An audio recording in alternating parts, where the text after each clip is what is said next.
Bien, donc, sans vous dévoiler le tour, parce que ça ne se fait pas, je vais quand même vous mettre sur la voie et vous allez voir que j'en profite honteusement dans la mesure où il y a un foulard et je fais ce que je veux en dessous.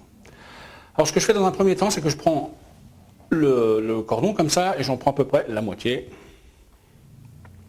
Ce que vous n'avez pas vu justement, parce qu'il y avait le foulard, c'est la paire de ciseaux.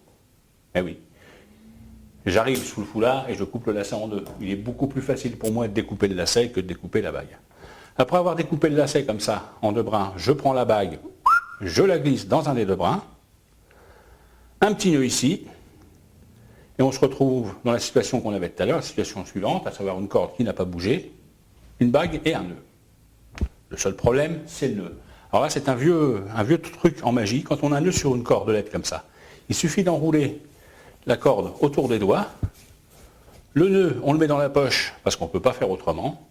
Et donc, on a une corde toute neuve et toujours la bague à l'intérieur. C'est clair? Non, pas trop.